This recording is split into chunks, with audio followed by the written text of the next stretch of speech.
As night falls across Britain and we start to think about bed, There's a whole secret world that's just waking up. tonight we'll see it like never before, right through the night. Amazing creatures in our back gardens, on our city streets, in our zoos, in woods and fields. Usually they're hidden by darkness, but not now. We're going to be following them throughout the night in a completely new way. Using special low-light camera technology, we can now reveal the animal stories our eyes can't see. Over 3 programmes, we're hoping to catch a glimpse of some of Britain's best-loved wildlife. We'll be up all night at a host of locations around the whole country, sharing their extraordinary lives as they unfold. We're going to lift the lid on the secret lives of British animals at night. Welcome to Nocturnal Britain.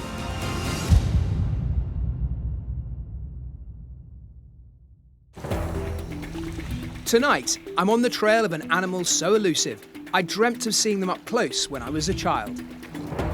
The young me could see me now, completely lose it. Miranda has to deal with a potentially poisonous female as she gets incredible access to Bristol Zoo at night once the visitors have gone home. One false move and Lorraine could give a bit of a nasty bite. And Lindsay fits a tiny camera to a domestic cat to discover exactly what it gets up to through the night. She's growling. But first, I'm spending the night with Britain's favourite mammal, hedgehogs. I'm travelling to Gloucestershire, home of one of the UK's biggest hedgehog hospitals. The hedgehogs here have suffered some terrible injuries, and I'm hoping tonight some of them will be well enough to return to the wild. Here at the Vale Wildlife Hospital, the staff and volunteers are on call 24/7 taking care of injured animals. I'm going to be following their progress from dusk till dawn.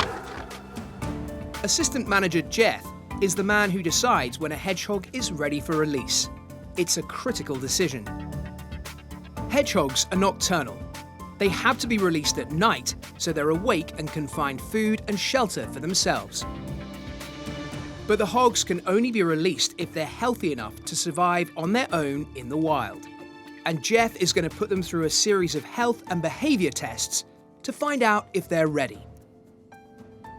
This place is unbelievable. Seriously, it's like a hog hotel, isn't it? It's a very big hog hotel at the moment with 350 hedgehogs still in care. This is Strimmer.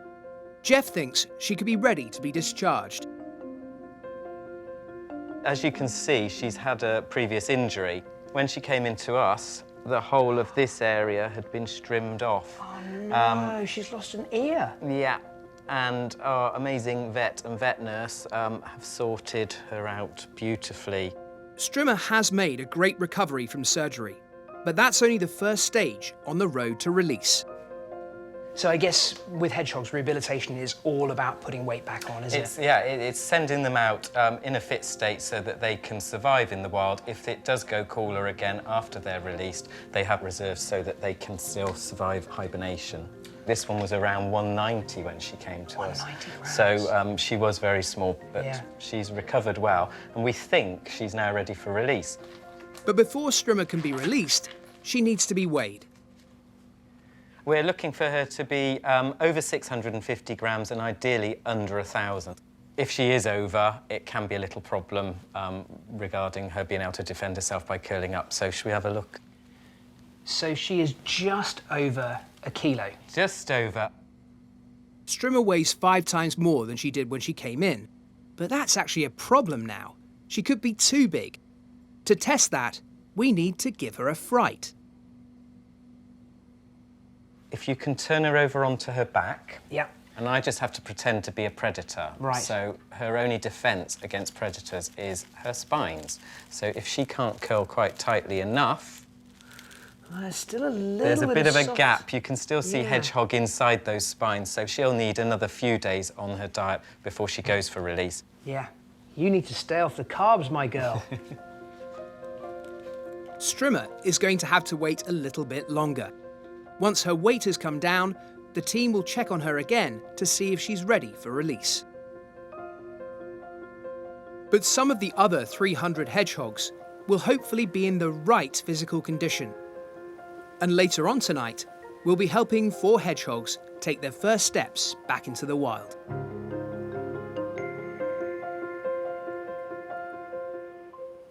Not all of Britain's nocturnal animals were born here.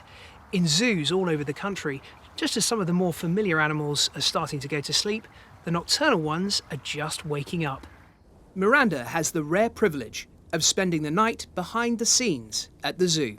I'm here at Bristol Zoo with a great opportunity to find out what happens after opening hours when all the lights are turned out. I'm going to be meeting some nocturnal animals who originate from all corners of the globe. Bristol Zoo is one of the oldest zoos in the world and has been helping all sorts of animals for over a century. It's a huge collection and I've got free rein to see what the residents get up to at night once all the visitors have gone home. Every other time I've been here at Bristol Zoo has been during the daytime, so it feels just a bit naughty being here late at night.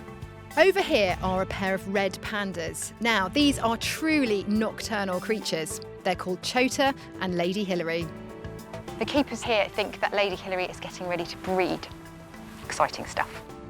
But I'm here to see another nocturnal animal.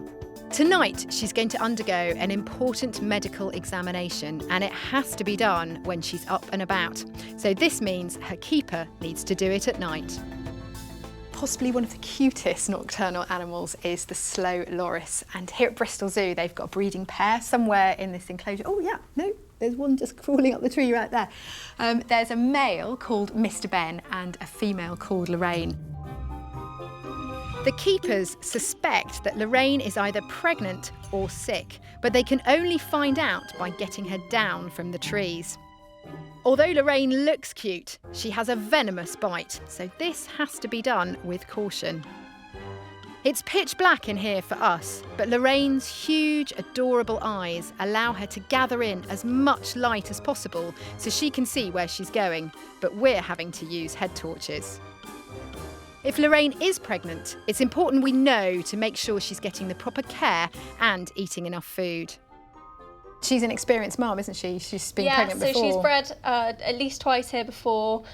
She's had twins before and singles, so yeah, we're hoping for twins, but yeah, we'll see how it goes. They are probably the cutest babies that I've seen since I've been here.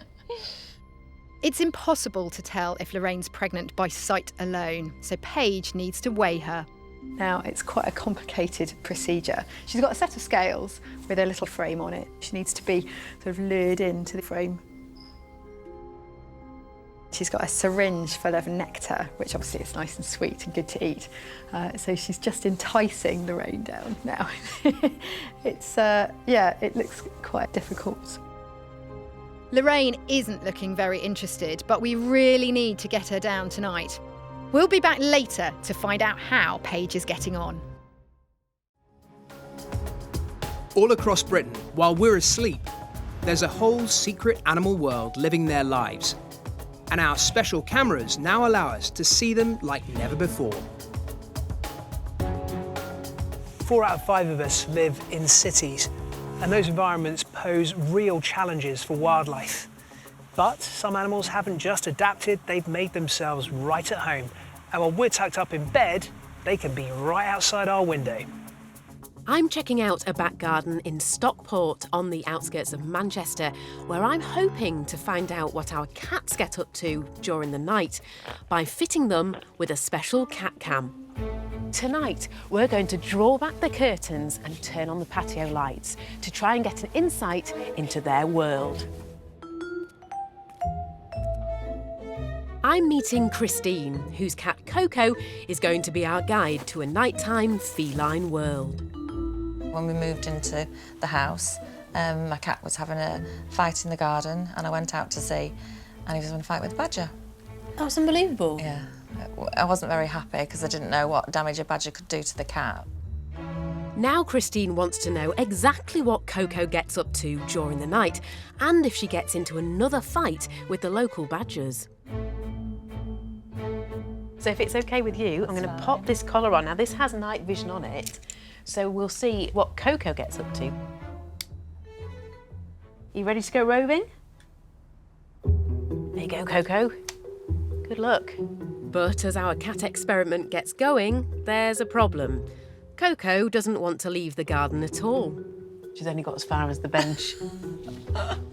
Just giving you a dirty look. A bit of gentle encouragement is needed.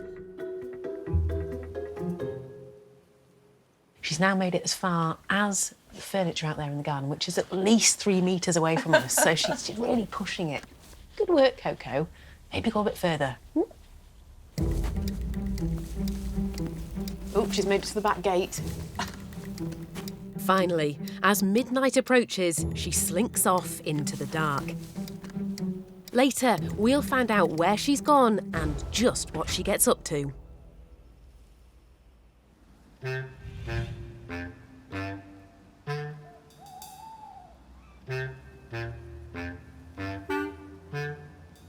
One of the most exciting nighttime animals is the otter, but it's also incredibly secretive, so very challenging to find and film. Otters are a lifelong obsession of mine, and it's always thrilling to get up close to them. This place offers the perfect chance. Come on. Come on. Come on. Come on. I've come to the British Wildlife Centre in Surrey to see if I can catch a glimpse of a family of otters that are currently having some domestic problems. They're a family of 4. Mum Emmy, 2 cubs, and Dad Elwood. At the moment, these boisterous young cubs are demanding a lot of Mum's attention, but should soon be leaving home. Dad's jealous and has other things on his mind. He's ready to mate again and wants Mum to himself. Otters mostly come out at night when they catch their prey, but they're hard to see. So David, who runs the centre, has brought some fish along to tempt them in. Well, I'm used to looking for otters at the end of a long lens on my binoculars and seeing a tiny little spot in the distance. And having them here at your feet is a whole different ballgame, isn't it? This is a programme that's all about nocturnal animals, and this is the normal way that they live their lives, at night, out and about. Well, they do because, they feel safer. This is very, very special. Although Mum seems curious to meet me, her 2 cubs seem more interested in playing with each other. And that's great, because it gives me a chance to see their natural behaviour. It's really intriguing listening to all their different vocalisations. And this is clearly some kind of contact call that they're using as they're coming in close. They're expressing a little bit of their intrigue to each other, aren't they? They are. They seem hungry, so at last it's my opportunity to get hands-on and feed an otter. So what do you think? You gonna take it? Oh! I just couldn't keep hold of it. That's the trouble. And it's gone. So who's just taken the fish? The mother, and she's probably taken it back and given it to one of the cubs. So she'll probably come back to get another fish for the other one. Oh, a bit of squabbling going on. I think they're squabbling over their food. Yeah. Terrible table manners. This is her again.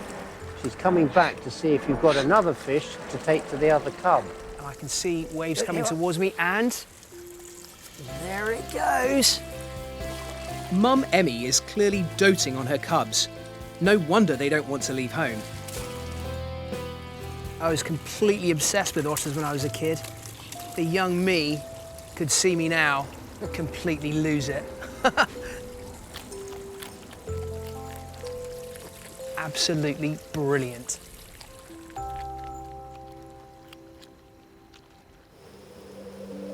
Our nighttime cameras are giving us a totally new view of Britain's animals at night, showing us what really happens in the dark. There's one animal that's synonymous with the night: bats. It's late spring, and bats should be stirring from hibernation. But freak weather conditions down in Devon have thrown their routine into chaos and put them in serious danger. Philippa's heading to a bat hospital at the bottom of a back garden, where bats are recovering from life-threatening injuries. Now, you can't do a programme about nocturnal Britain and not feature the animal we're about to meet. We all think we know this animal, but how close do we ever really get? Hello. Welcome to the Bat Cave. Is this where we normally find you after dark? Lurking in darkness at the bottom of the garden, cleaning bat poo. Samantha Pickering is a bat guardian. She dedicates all her spare time to caring for injured bats. And as nocturnal animals, this crucial work has to be done during the night. So Philippa has volunteered to give her a hand. Bat deputy. Excellent. Does that make me Robin? Works for me. At the moment, she's got 44 inpatients, and this long-eared bat is in a lot of trouble. So you've got Holt. Unfortunately, he got caught by a cat and he has got a very big wing tear. So that should be attached to his body. Originally, a bat with an injury like this would be put to sleep because they thought it wouldn't heal. Some vets had tried gluing or stapling or stitching the ends, but it just needs time to heal naturally. This rip looks worrying, but if his wing can mend itself, Holt could learn to fly again and eventually return to the wild. And how long then before Holt goes back out, do you think? He'll need to be in care quite a lot longer and he'll need time stretching out his wing more. Holt still has a long way to go, but Samantha has another patient who, tonight, is about to try and fly again for the first time. It's like always a discovery when we open the folds of the blanket. And who are you? Dan is a long-eared bat who was brought in 3 months ago in a terrible condition. Just look how cute. He's woken up really fast. Right, so put the cloth back over him. Yep. And then he'll just settle again. The fact he's so alert is a great sign that he's ready to take his first big step in the flight pen. I think it's amazing to see them so close. And I think that's part of the joy of making a programme about nocturnal animals. We just don't get to see them normally. It's a big test for Dan. If he shows Samantha he can still fly, then he can go back to the wild. If not, he may never be released. We'll find out later how he gets on.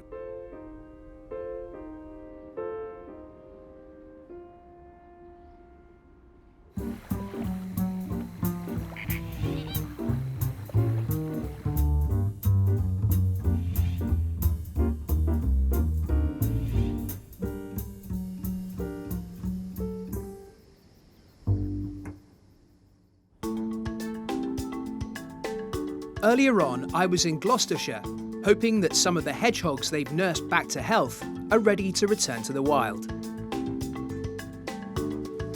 Young Strimmer wasn't quite ready.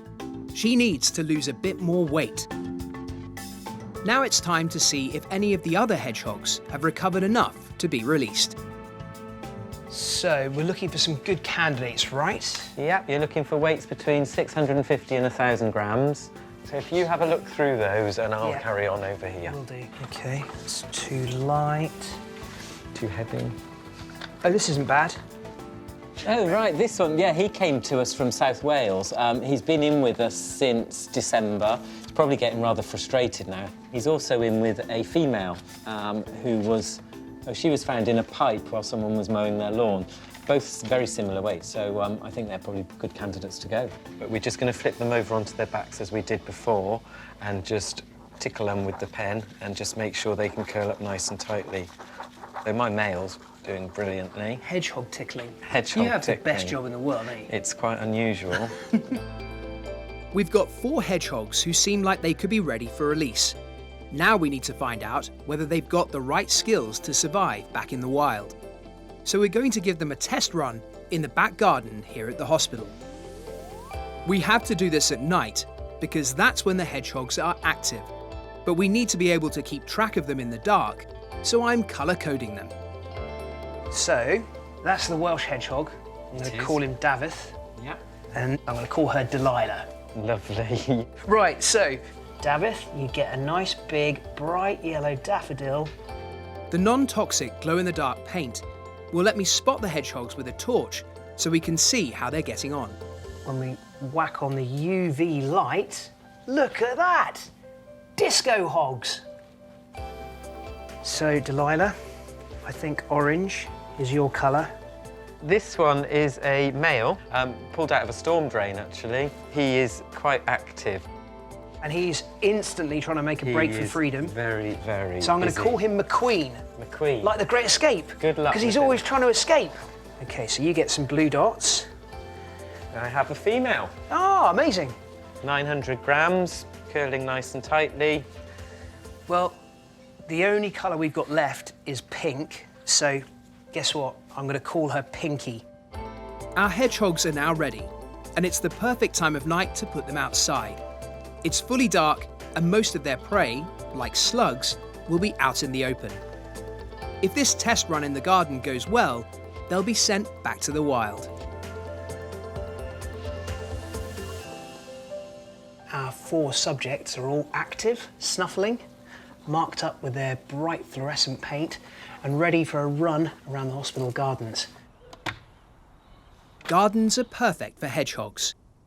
No slug pellets, no strimmers, no bonfires, no cats, but what we have got are plenty of hedgehog homes. You can see that one inside there with lots of nice bedding material. Dotted around the garden as well, we've got some bowls full of food. All we need now is some hedgehogs. Some of these hogs haven't been outside for 4 months, and I can't wait to see how they get on. That's Delilah. OK, terrific. A quick flash with a UV torch shows how the Dayglow paint makes them easy to find in the dark. Easily No spotted. doubt. Perfect. We're now going to back off, give them a bit of space, and see if they emerge to start foraging. And that should give us a really good idea if they're ready to go from this garden out into the wild.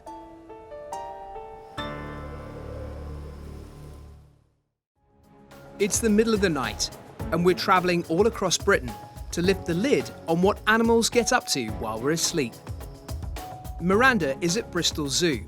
With all of the visitors long gone, she's got exclusive after-hours access to see what goes on during the night. While some animals are tucked up safely in their beds, others are still wide awake. So this is the seal enclosure, and all is fairly calm at the moment. Unlike us, seals tend to nap on and off during the night and during the day. They're more tuned in with the tide than the night, which means they have different sleeping times each day. This one's just about stirring from this one. That one's definitely awake. The cool thing about seals is that they can actually sleep in the water. The whole of their body remains submerged with just their snout protruding above the water surface, allowing them to breathe while they're still asleep. Absolute genius. Just over here is the gorilla enclosure, and they should all be getting ready for bed just about now, but we're not allowed to film in there because apparently they really don't like camera equipment, but they have got CCTV set up in there, so we should be able to get a glimpse of what they get up to just before they go to bed. Just like us, gorillas sleep during the night, and Kokina here is making sure she's comfortable before she goes to bed. In the wild, gorillas use leaves to create the perfect mattress, but Bristol's gorillas make their beds with straw and cardboard instead. But I'm keen to see what's happening with one of the nocturnal animals I was following earlier. With only a few more hours to go till slow Loris Lorraine goes to bed, we need to get her weighed before the sun comes up. Earlier, keeper Paige was trying to entice Lorraine down from the trees and onto a set of scales in order to figure out whether she might be pregnant. Easier said than done. Lorraine has special tools at her disposal to help her stay up in the trees and out of our reach. From this angle, you can get a really good look at their unbelievable limbs and hands. So they've got opposable thumbs and opposable toes, which means that they can just grab onto absolutely anything. That's a problem because we need to get her off that branch to weigh her. We're hoping this sweet nectar will help tempt her down. Lorraine is curious, but not enough. Paige has been trying for the last 10 or 15 minutes quite hard to get Lorraine to be interested in this little syringe of nectar, and she is definitely not playing ball at the moment. Obviously she's feeling quite shy, coy, maybe that's pregnancy, who knows. But at the moment she's just climbing on the light, completely not playing ball. There are only a few hours left in the night and Lorraine is still refusing to come down. Paige is running out of time and patience. Time to pull out all the stops and bring out Lorraine's favourite snack, crickets. Getting this close means that Paige has to be extra careful. This cuddly-looking loris is actually pretty dangerous. Now, lorises may look cute, but they actually have a toxic bite. They have a gland in their inner elbow which has a toxin in it, and when it's mixed with their saliva, they actually can bite, and this has been known to produce an anaphylactic shock in humans. So Paige has got to be quite careful. Obviously, she works with these animals every day, so she's used to them and they're used to her, but one false move and Lorraine could get quite stressed and, possibly give her a bit of a nasty bite. Come on, Lorraine. The cricket and nectar combo is proving hard to resist. Step by step, Lorraine stands on the frame.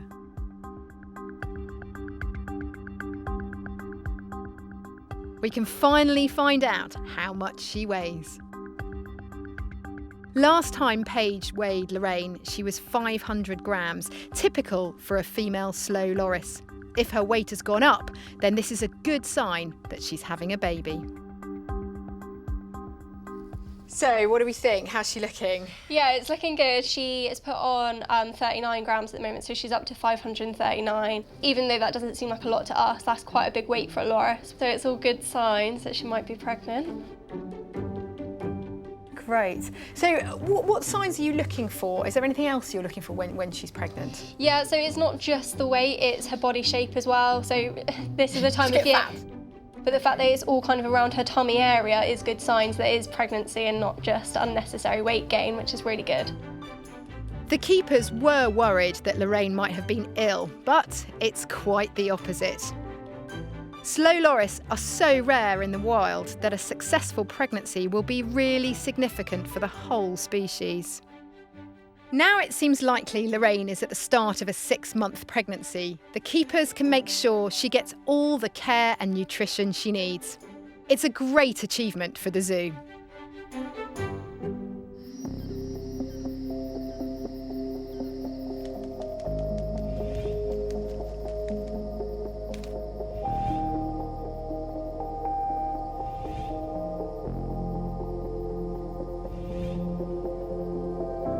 I'm staying up all night in Stockport, ready to welcome Coco, the domestic cat, and her camera back home. Oh, Christine, it's now 5:20 in the morning. It's been a busy night, but there is somebody that's made an intrepid return, and it's our brave reporter, Coco, who looks pretty desperate to come in. Shall we let her back in and see what that camera's got? Oh, Coco. Let's find out what is on the cat cam.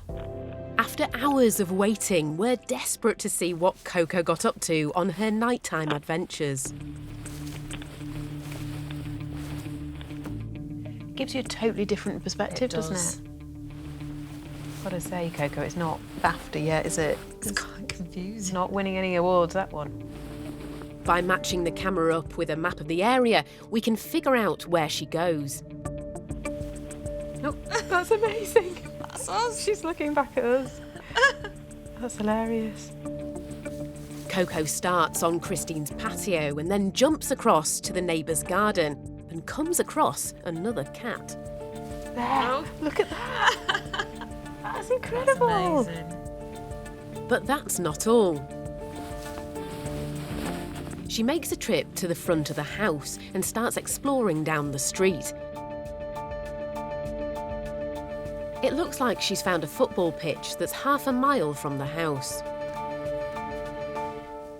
And 2 high vantage points to keep an eye on the neighbourhood at night, a car and this handy wall. After a while, Coco heads back to her own back garden. But she's not alone.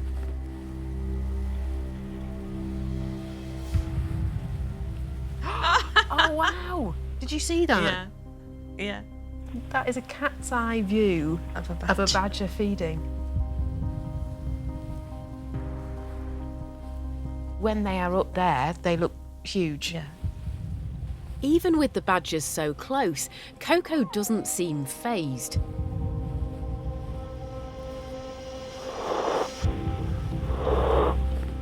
She tries to defend her territory against the approaching badger. She's growling.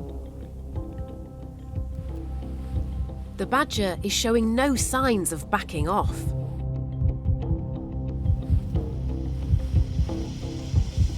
So Coco sensibly retreats. I'm back up on the furniture. She's out of there. Cats can climb better than badgers, so Coco is safe up here. I'm impressed. That was amazing. I'm impressed. That was Well amazing. done. Well done. She's chilled now. Absolutely. I don't think that she's threatened by them. I'm quite happy. It's been brilliant seeing what one of Britain's 8 million cats gets up to during the night. Lindsay is showing that you don't have to travel far to see incredible wildlife. It's often right on our doorsteps. Earlier, we met Samantha and her back garden bat hospital. She's hoping that one of her bats, Dan, will be ready to fly again tonight. If he can't fly now, it's possible he'll never be fit to go back to the wild. But there's one bat in care here who Samantha knows will never fly again. This is Bear. He is a soprano pipistrelle bat who lives with Samantha permanently. Hey, Bear. Oh, what's Bear's story? Bear had a broken forearm. It was healed, but it's healed too short. Does he fly at all? No, unfortunately. He can't fly? No, That's it. it's because the forearm's too short, it's all unbalanced. Yeah. So he's actually one of the education bats. Although Bear can still have a life educating the public about bats, a bat's life should be in the air, which is why this flight training is so important. Finally, it's time for our long-eared bat, Dan, to head outside into the flight pen and see if he's still able to fly. This has to be done at night, the only time any of Britain's bats take to the air. Right. This is your big moment, little boy. Let's see what you can do. Well, this is the flight training area. It is. Oh, I'll shut this door. So as much as getting them stabilised from their injuries is important, the flight training is vital as well. They need practice and need a chance to build up their stamina. And you need to know that they can fly in a straight line. And fly properly. It's been 3 months since Dan last stretched his wings. He's getting excited. He's keen. So He's very keen. That's a good Good sign. it is. This is what we like to see. And this is the big moment. Has he flown before? He hasn't flown since he's come into care, but you see how excited he is about the concept of being outside again. Well, that's flight, but not quite the way we need it yet. He's ended up on our tripod. He has. Well, it was definitely flight, though. It was flight, and that's one of the reasons for flight testing them, because there's flight and there's proper continued flight, and he's still not flying continuously. He's having to stop. He's flying, he's getting some lift. So you're not giving up? No, this is progress. This is the first time we've seen him fly. It's proved that he can move his wings and get his heart rate up sufficiently to fly. Wow. So this is a big moment for you. It was a big moment for him. He must be exhausted now. I think he deserves a mealworm for that. This is good news for Dan, a hopeful sign that after a few months of flight training, he can look forward to a future back out in the wild.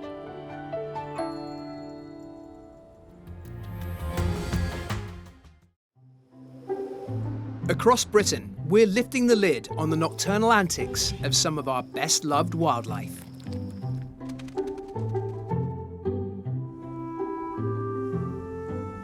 Earlier, I was introduced to a family of otters who were having some domestic problems. Dad Elwood was becoming jealous of how much attention his cubs were demanding of Mum Emmy. He was hoping to start breeding again, but needs the cubs out of the way to do this. I'm keen to see what's happening tonight. At night and in the water, it's hard to see them, let alone tell them apart. Luckily for us, our super light-sensitive cameras can see them clearer than I can. And some fish, their favourite food, helps bring them in close. So this is Elwood, the dog otter, noticeably bigger and bolder than the others. And he's disappeared with the whole fish. The cubs are coming up to a year old and should be moving on. They're starting to outstay their welcome. What about the youngsters? Have they started to develop their characters yet? Oh yes, definitely. They are now. The little boy, he's very much like his dad, and the little girl, she is like her mum. She's a bit feisty. Really? Yeah. I have a feisty female in my life. Oh, really? Seriously, I really feel for these otters. Up until now, Mum's focus has been entirely on raising her cubs, but Dad's hoping that will change. Watching and waiting in the shadows, he bides his time for the cubs to move their play elsewhere. In the wild, males can get aggressive if youngsters hang around too long, forcing them out in the process. Elwood won't attack his cubs, although he is desperate for them to leave. So he waits patiently. Lost in play, it's easy to see why a group of otters is known as a romp. Their frolicking has led the youngsters away from Mum. This is Dad's chance. And finally, they slip away for some quality time alone. Just what Elwood was hoping for.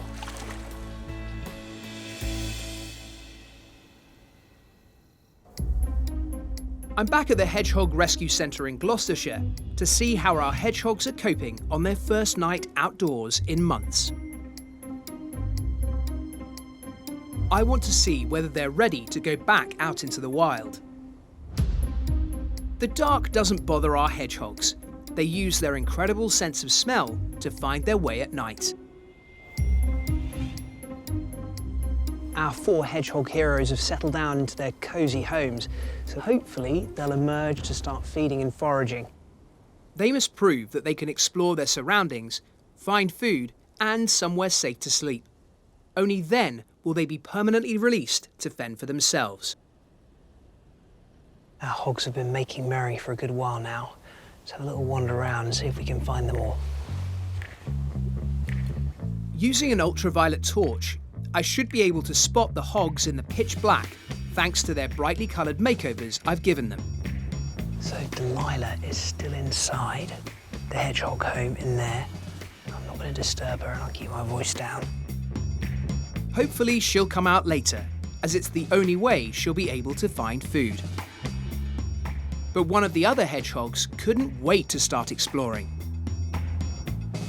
So, though our hedgehog homes may appear to be perfect, sometimes hogs just want to find a home of their own.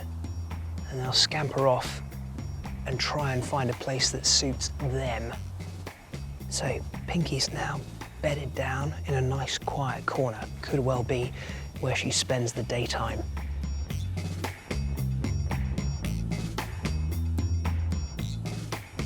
Just 2 more unaccounted for. Who's this? Ah, I see blue dots. That is McQueen, sniffing around the edge of the perimeter, looking for somewhere where we can make a breakout. What we'd love to see now would be them actively looking for food. And that could be, naturally, digging for earthworms, or it could be coming and finding the little food offerings we've left around the garden. Hedgehogs have to completely fill their whole stomach twice every night to get enough energy to survive. So McQueen has a lot of foraging to do. He's starting to naturally feed. He ignored the cat food we put out for him and is instead starting to root around with that snout, possibly looking for worms. This is really interesting. What he's doing here is called self-anointing. So he's covering his spines with spit. You can see there's a white collar of spit over him now. And that's something they quite often do in response to a new smell or taste in their environment. These are all good signs that these hedgehogs are ready for release. But we've still got one hedgehog missing, Davith. There's a lot of paint down here. Davith was definitely here, but he's done a runner. Hedgehogs can travel up to 2 kilometers a night. Hopefully he's not gone too far. Finally found him. Well, Davith has managed to cross through 3 separate gardens and is absolutely miles away from where he was released, which is fantastic. And I'm pretty content. This is actually a much better result than I expected. We have 3 out of 4 hogs on the loose, tearing around the garden, feeding merrily away, and clearly doing really, really well.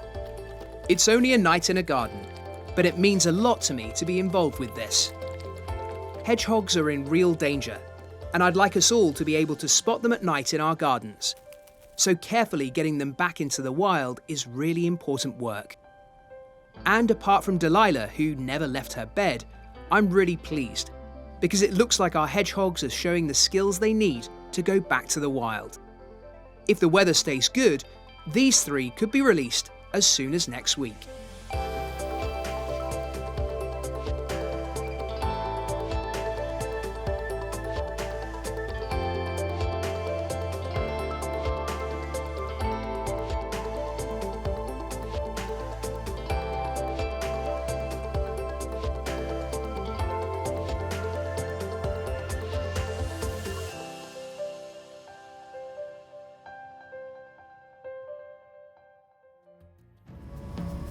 As night falls across Britain and we start to think about bed, there's a whole secret world that's just waking up.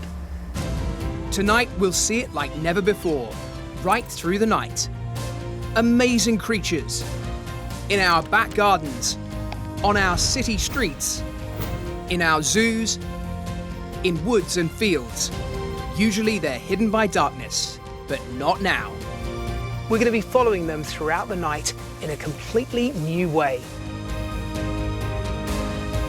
Using special low-light camera technology, we can now reveal the animal stories our eyes can't see. Over 3 programmes, we're hoping to catch a glimpse of some of Britain's best-loved wildlife. We'll be up all night at a host of locations around the whole country, sharing their extraordinary lives as they unfold. We're going to lift the lid on the secret lives of British animals at night. Welcome to Nocturnal Britain.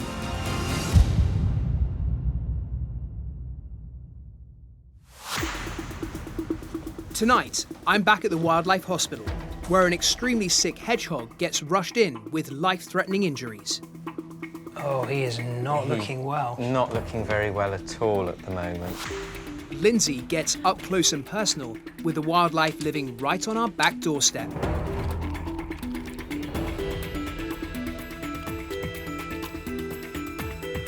And in Scotland, Miranda is on the lookout for Polly the pine marten, but finds that someone else might be looking for her too. They've got to watch out for foxes. They are a predator of pine martens.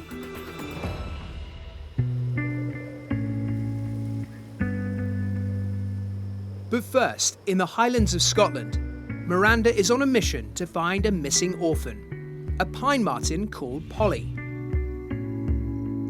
Pine martens are usually less than 2 feet in length. They hunt in the night, using their great night vision and super sense of smell. But Polly is missing. I'm at Agas Nature Reserve, just a few miles from Loch Ness. This is where Ranger Ben released Polly 6 months ago. And now he's worried about her. Polly came to us as an orphan. She came from a rescue centre. So this is what she looked like just before she came to us. Bless. Yeah. How cute is that? Her mother was in the process of moving her from one den to another, and unfortunately dropped her along the way and couldn't retrieve her. Because she's grown up as an orphan, she hasn't had her mother there to show her the ropes, really. Normally, a pine marten learns survival skills from its mum, but she wasn't around for Polly. Ben last saw Polly almost a week ago. When we go through the last footage he has of her, I can see why Ben's worried. Not strong enough to move that rock. No. It looks like she hasn't realised her full potential yet. Yeah. Is she still quite petite? Yeah, she's still learning. Ben's been putting honey out for Polly and she goes straight to it. But she needs to be able to find food of her own, and that means navigating the treetops with pine marten agility. Let's have a look at how she copes with the branches. Pretty well on that one. It's quite a wide one though. She just needs to hone those skills a little bit, doesn't she? Yeah, definitely. She may be a bit of a, well, slower learner because she hasn't had that parental teaching. An egg would keep Polly fed for a whole day. But she doesn't seem to think it's food. She appears to think it's an obstacle to move out of the way. She's dropping peanuts, so she's being a bit wasteful. Yeah. Which is not going to be good when times are hard. She's going to need to learn not to do that in the future, isn't she? Yeah, yeah. I mean, everything she's dropping there, it's up for grabs. There's another peanut gone. Come on, Polly. A bit of a fumble there. Yeah. Bless her. You can see when she jumped down then, she probably wasn't using her tail to its full extent, and that could have helped her. A bit more practice required then, yeah? Yeah. Could do better. Yeah, yeah. I'm worried about Polly making it on her own in the wild. But Ben has a plan to get her the help she needs. First, he needs to find her, so he's putting out more food in the hope of getting her to show up tonight. For now, it's a waiting game.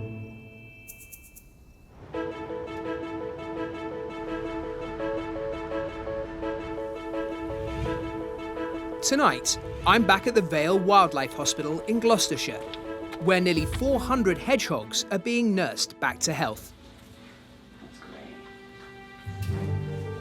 And I've just heard that an emergency case has come in. A hedgehog had to be pulled from the jaws of a dog, and his vital signs don't look good. Nurse Lydia rushes him straight to intensive care. I'm not 100% sure what is wrong with him at this stage. I'm just having a look in his mouth, just to see if there's anything sort of stuck in there. He's got difficulty breathing. He has got quite a snotty nose. It could be a sign of fluid leaking from his lungs. The chest actually looks okay. It looks fairly clear. You can see the diaphragm there, so it's not, there doesn't seem to have been a rupture of sorts, but there's a lot of gas in the abdomen here, which may be why he's struggling, because he's sort of breathing from the abdomen rather than the chest. Now Lydia has identified the problem, Jeff is called in to treat him. Oh, he is not looking well. Not looking very well at all at the moment, so we're going to just check how well he is doing. We're going to check for dehydration. I just gently tent the skin, doesn't hurt him at all, and then when I release, it should spring back easily within 2 seconds. But it's taking quite a long time. It's actually staying a little tented in the spot, Potentially, I guess, there could have been something wrong with him in the first place, which is why the dog has picked him up so easily. Dehydration means Jeff needs to get fluids into this little hedgehog as quickly as possible. If you can just pop your hand over his head there, just to save him moving forward.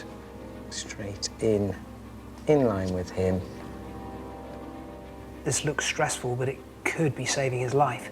Definitely, yeah. There's only 3 things that we really say save wildlife when they come in this state, and it's fluids, warmth and quiet. So this is not a happy hog. He is thin, dehydrated, possibly a little battered and bruised as well. So we're going to keep a watch on him all the way through the night and just hope that he makes it. For now, we've done everything we can. It's going to be a tense night, waiting to see if this little hedgehog pulls through.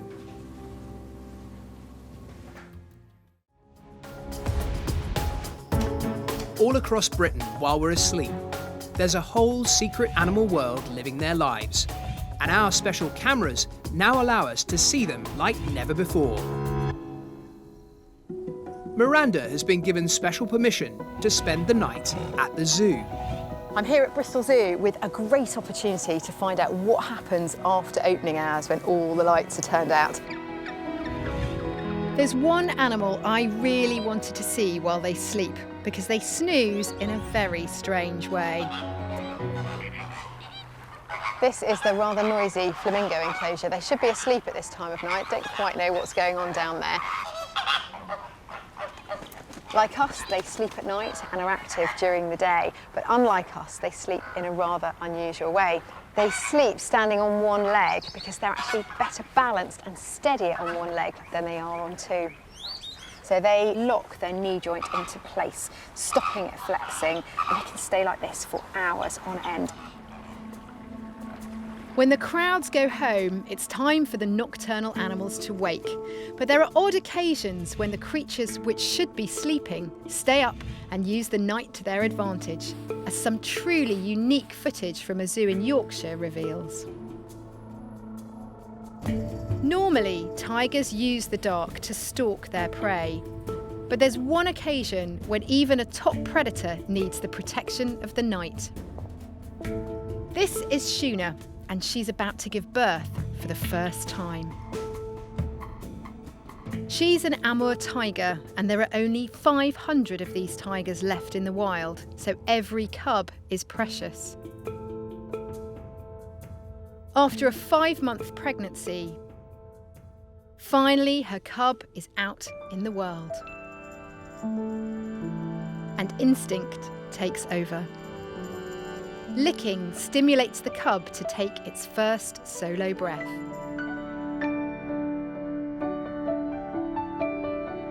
Then a second cub.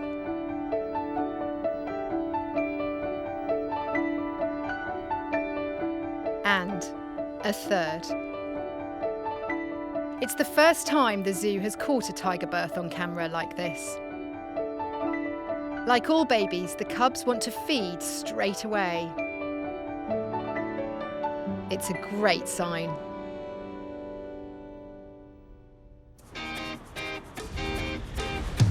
You don't need to spend a night at the zoo for a special glimpse into nocturnal wildlife.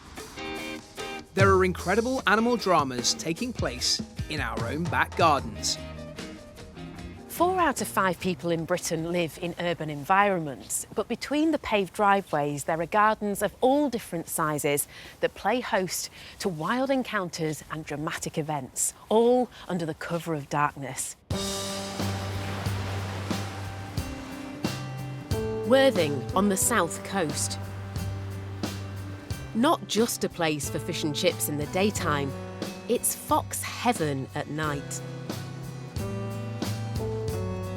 And just a few streets away from the beach, each night Dora, the founder of Fox Guardians, waits up for a friend to call by. A small fox she's called Faith. She comes just after sunset throughout the night, and her last visit is usually just before sunrise, about 4 in the morning. Faith is 3 years old and has been visiting since she was a cub. Often she just sits next to me and just looks and ponders and stays there for 10 minutes, and we just sit next to each other. And I absolutely love it. I find it pure magic.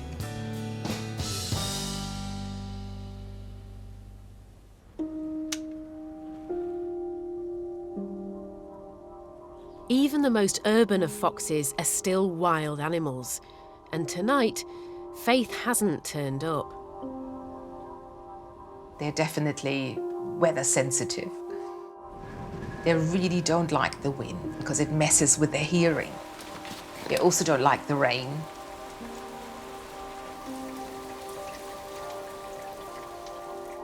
When Faith doesn't appear, Dora starts to worry.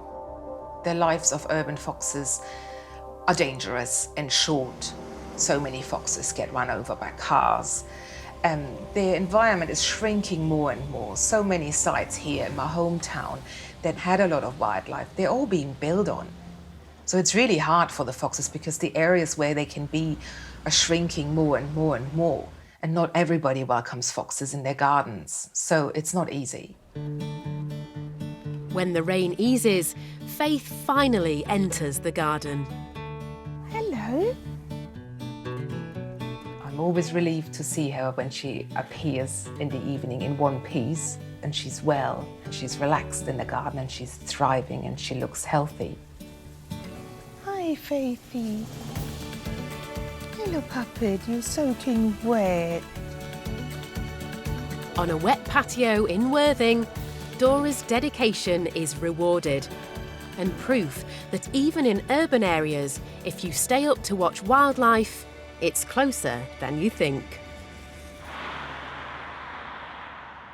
Hi, Christine. I'm in another back garden, this time in Stockport, to meet Christine, who's dedicated 13 years getting to know the nocturnal animals that visit her house. Christine, tell me a little bit about your characters then. Who are your main players? Well, this is Mr. Lumpy. As you can see, he's got a funny left ear and he's got a lump on his forehead. Very distinctive. And who's this? This is little baby face. As you can see. Gorgeous face. She's got a little baby face. And this one is Humbug. Why have you called it Humbug? Black, white and sweet. That's lovely. Any more? Yeah. This one is Mrs. Lumpy Nose. OK, and I'm guessing that's because there's quite a distinctive lump just on there. her nose, yeah. As well as the badgers, a fox also visits Christine's garden, and she needs food more than ever. She's got cubs. Yeah, because of the quite distinctive teats there. Yeah. So she's obviously feeding them at the moment. But trouble is brewing in this back garden paradise. The badgers don't like to share, and this is bad news for our little vixen. She needs food for her cubs. Christine hasn't seen the female fox for a few nights, so we're staying up, hoping to see her tonight. But it's not long before we get another visitor.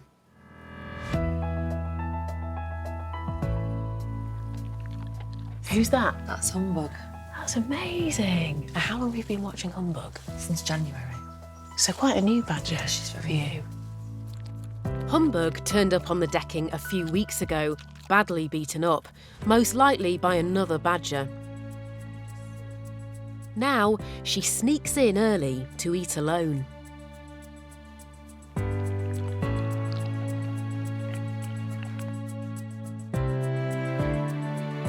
I think she's gone. It's only when we put more food out that the next diner turns up. Oh, I can see why you're called Babyface. Oh, she's beautiful. She is beautiful. Hello. Babyface has timed her arrival to avoid the other badgers. None of them will share. If they all come together, if 3 of them come together, they will just lie on the food so that no one can eat it. She's right by the window. This is amazing to see so close. Who needs TV when you've got this? I mean, I've seen badgers before, but I have never been this close. Is this as close as you've got? No, I can open the door for you. Really? Yeah.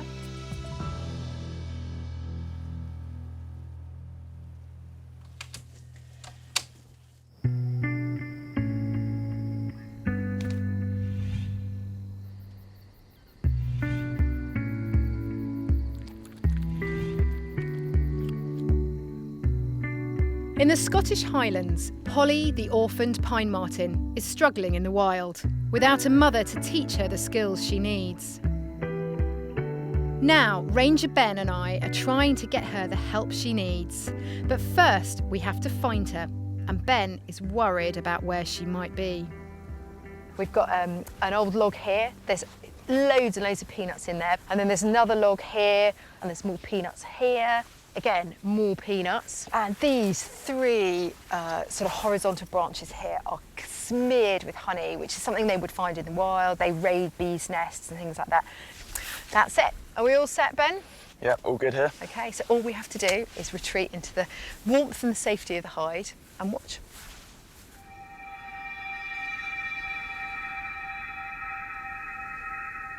We wait. And wait. And wait. It's been 4 hours, and still no Polly.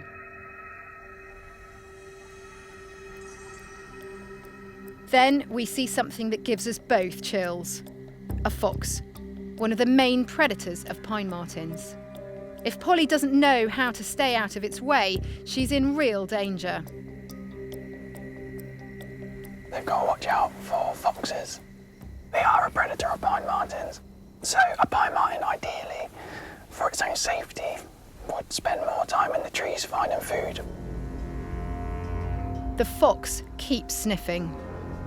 There's a scent here. I just hope it's not Polly. Her best chance is to stay up in the trees where pine martens have the advantage.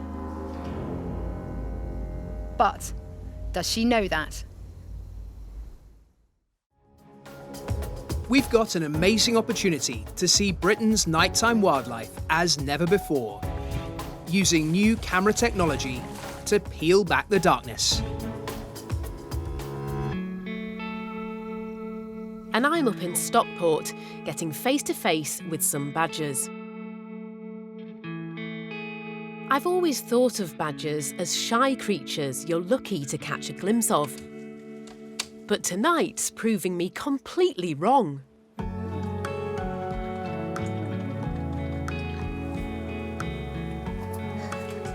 Hello, you. I can't believe how noisy you are. You're very noisy. This is just a magical, magical experience. It's a privilege. With some of the UK's most iconic wildlife that's just never seen because it's out at night. I mean, it's like she could come in and sit on your sofa. She's never done that, right? No. No.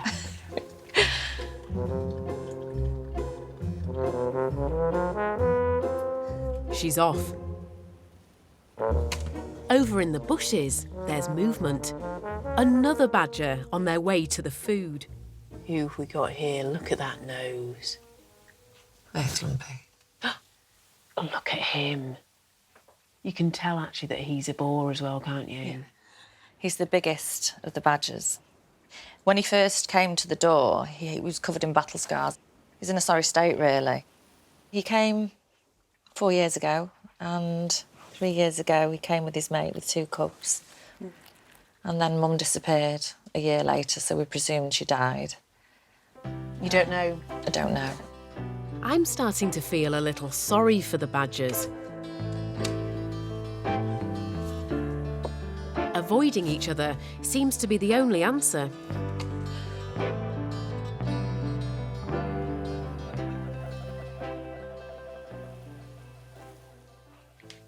He has eaten around every bit of food available out there and left that perfect egg sitting in the middle.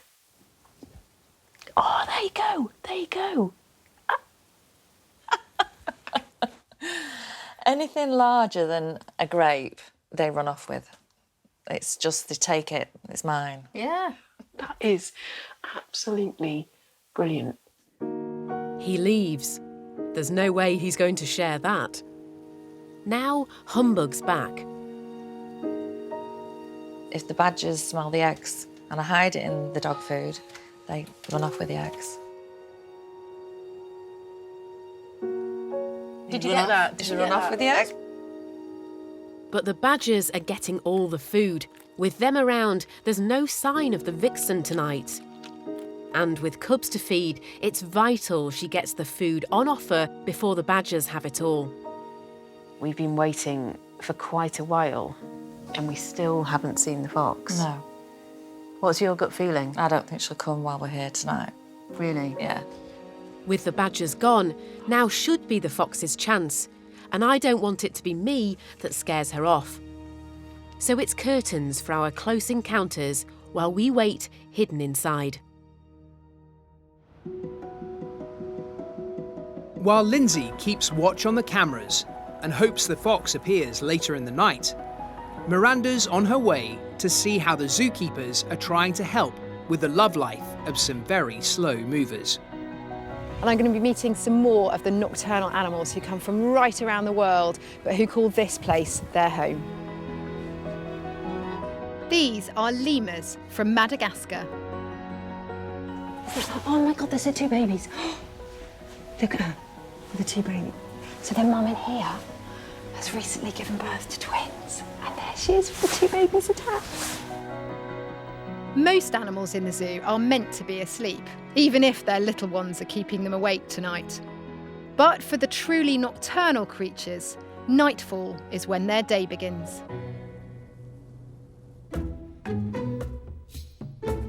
These are sloths, officially the slowest mammals in the world. Now, in this enclosure here, we have a male called Rio who's just hanging over the dinner table at the moment, scoffing. And somewhere in the corner in the nest box is a young female called Trixie. These two sloths have only just been put together. The zoo is hoping they will mate tonight, but it's all happening rather slowly. My job this evening is to keep watch and see if there's any romance in the air. This is the opposite of speed dating. But it's vital to the conservation effort here at the zoo, as keeper Alan Toyne explains. Why is it important that they breed? Why do you want them to mate here? The captive gene pool as a whole is obviously a finite resource. Trixie hasn't had any offspring yet, so her genetic line is important for the captive population all across Europe. So it's important to get some out of her to make sure that genetic line continues. Our sloths very slowly start getting a little closer to each other. But it would appear that Trixie doesn't want to rush into a relationship. She's got her arm and her claw sort of just leisurely hanging from a little pole. I reckon she's just saving herself for later. Finally, Rio makes an advance. Some heavy petting proves promising. But they seem hesitant to take it a step further. Is the problem with Trixie or was it Rio? I think in a way Trixie's still quite young, so you know, she might not quite know what to do or maybe she needs an older man to show her how it's done. Well, you know, Rio is significantly older than her, so let's hope that's the way it goes. And is it just a waiting game? Is there anything you can do to engineer this or not? Not really. So dinner for two, champagne, red roses, is not going to work? We could give it a go. I'm sure they'd like eating the roses if nothing else. Maybe it's him, I don't know. Oh, typical. It would appear Rio has lost his chance because Trixie is heading off to bed. So I was prepared this evening for not a lot to happen, but even taking that into consideration, it has definitely been a slow night. Rio barely had time to finish his dinner before the sun came up, so clearly he just ran out of time to make an advance on Trixie. So maybe another evening he'll get his priorities sorted out and see to her first before having his dinner.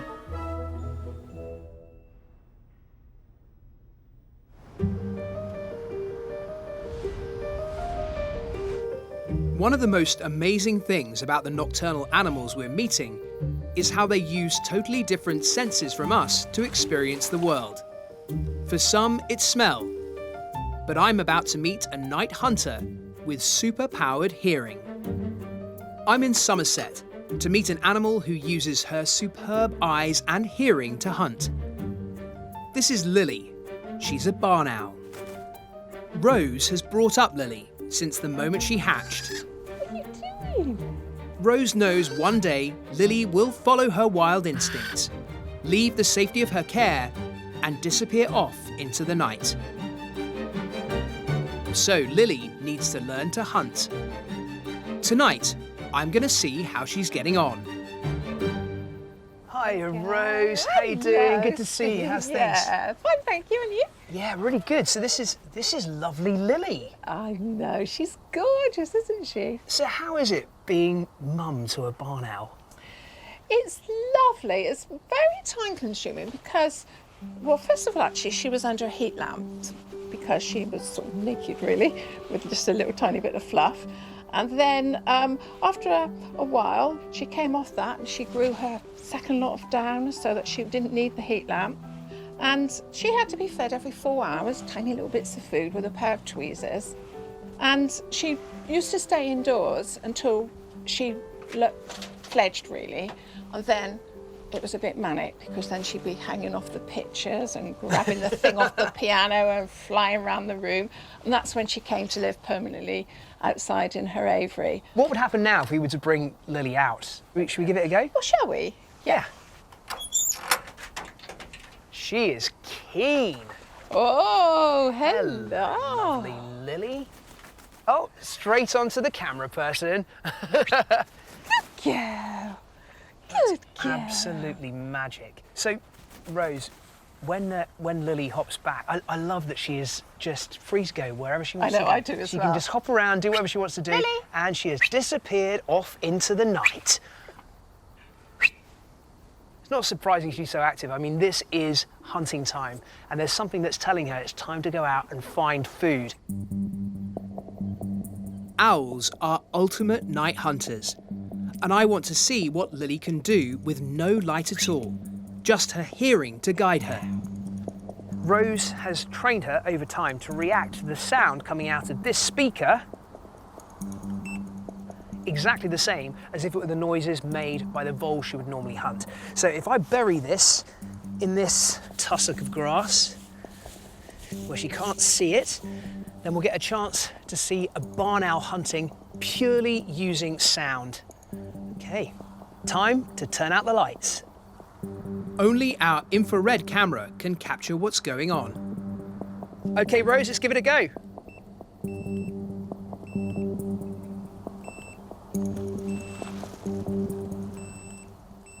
Ah, I think that was her. Lights on. Yes, look at that. Even in total darkness, she still found it. It's in there, Lily, I want to see. There she goes. Lily. Good girl. Way, hello, sweetie. I think Lily knows everything she needs to survive in the wild. Hunting in total silence and in total darkness. Barn owls really are the queen of the night.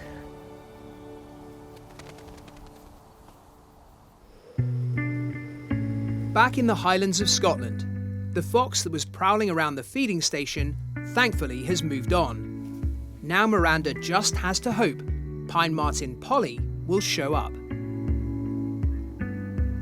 Ranger Ben and I haven't seen any sign of Polly yet tonight. As an orphan, she missed out on many life lessons from her mother. But Ben has a plan to help her catch up, and it means getting Polly together with other pine martens. 2 years ago, Ben saw a group of 4 pine martens, probably a mother and her 3 kids, all feeding together in this area. But that was 2 years ago. It'll be interesting tonight to see if any of those 4 are still here, still operating in this area. If the other pine martens are still here, watching and copying what they do is Polly's best chance to catch up. But after hours and hours of sitting in this hide, I'm not sure if we're going to see Polly or any other pine marten. We spot something. Oh yeah! Oh, go, go, go, go, go! Oh my God! Okay, finally. The moment has arrived and we've got pine martens. Oh, I'm so pleased. It's not Polly. This is a male, and he seems to know what he's doing, running along narrow branches with confidence. It's gone straight up. Ah, it's getting the egg. It's getting the egg. Oh, brilliant. And now he shows off another clever tactic. He takes the egg away to eat at his leisure and doesn't need to worry about another animal stealing it from him. If he goes off and eats that, do you think he'll then come back again and hoover up a little bit more? Oh yeah, I think he'll, be coming back in. He's showing just the kind of survival skills Polly needs to learn. With his egg safely hidden, he's back for more. Oh, here he comes, here he comes. Oh, brilliant. But then something distracts our pine marten. He's seen something. He's looking at the distance. Polly doesn't only need to learn how to find food, she also needs to learn how to avoid danger. And this male is on the alert. Oh, it's a badger. A badger's coming. Oh no. So clearly both of them want to feed, but the badger gets first dibs. Yeah, definitely. This pine marten is showing great survival skills. We'll find out a bit later if that pine marten comes back to finish its dinner. If Polly shows up at the hide tonight, this male could provide a great opportunity for her to learn. We'll find out later if the plan comes off.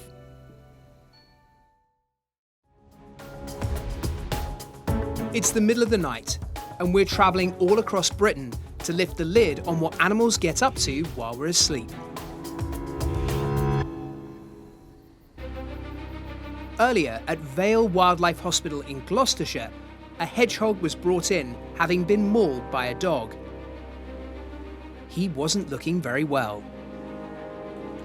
I helped administer fluids in the hope it would help this hedgehog in its fight for life.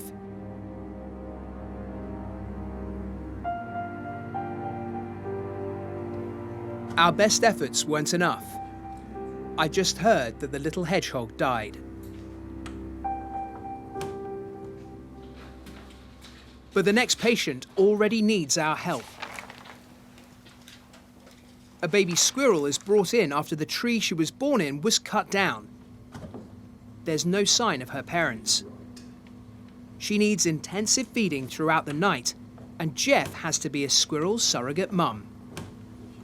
She's a little bit down on her weight from this time yesterday, Steve, so we'll just give her a bit of milk just to top her up and make sure that she's up to weight for this time, for first thing in the morning. Oh, look at that. She's loving that. That is hands down the cutest grey squirrel I've ever seen in my life. These are some of the easiest patients to feed, I must say. I guess one of the big challenges is making sure that they don't get too used to people. Yeah, for us, imprinted animals are an absolute disaster. We have to make sure all the animals that we send back to the wild are fit to be in the wild, so they can take care of themselves. They stand a chance of survival equal to that of a non-rehabbed animal. And unfortunately, tamed animals really can't be considered as that. So with these guys, I know she looks very cute at the moment, but our ideal moment is when she starts biting people. Great. Which looks like it may happen any minute. Raising an orphaned animal is a delicate balance between giving it the care it needs and keeping it a wild animal. In Scotland, Miranda's hoping that the release into the wild of Polly the pine marten is finally going to have a happy ending. Over the course of the night, I've seen footage of orphan Polly, who is very unsure of herself, and seen a mature and capable male pine marten. We've been trying to tempt Polly back to our feeding station. My big hope is that Polly can pick up some survival skills from the male. Pine marten's back, which is great. A combination combination of honey and nuts are proving irresistible. So this is great now. He's just on that ledge and he's just eating all those peanuts there. I love it when he turns towards us and he's like he's eating chewing gum. It's very messy eater. Yeah. He's not eating with his mouth closed like I was taught to as a child. Again, we're seeing how this male operates.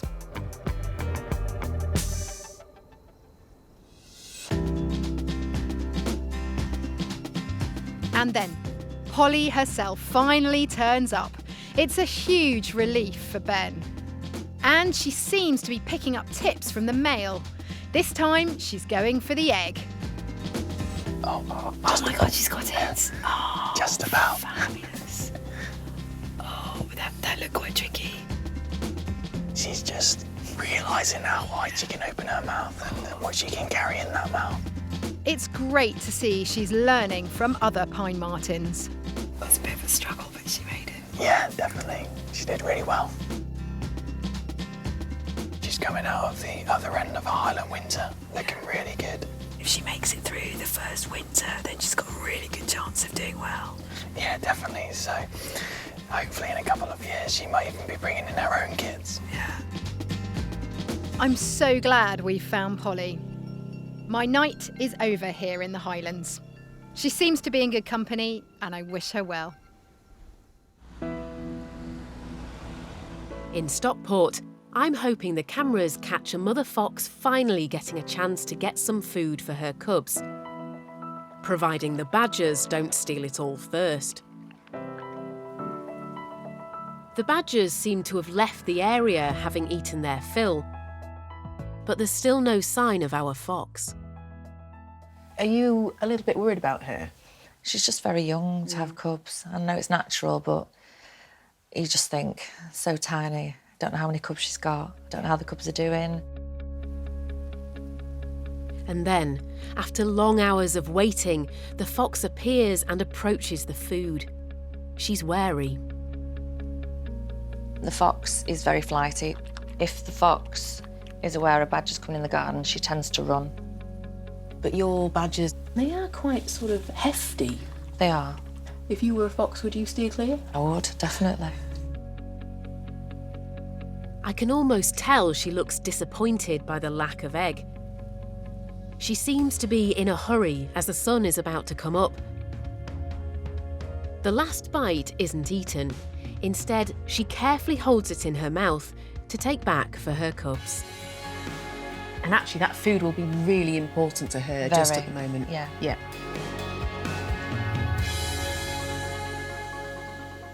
Well, it's been a really busy night, absolutely brilliant for me. The sun's rising. Shall we reclaim your patio? I think so. I think we should. Yeah. Come on, let's go outside.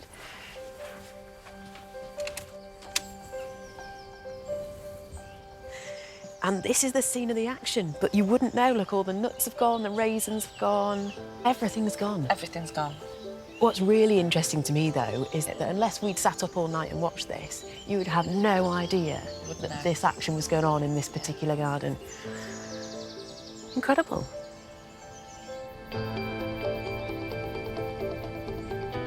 Our night is now over. As we're waking up, our animals are bedding down for the daylight hours, leaving only hints of what happened during the night. Our cameras reveal just what goes on when we're asleep.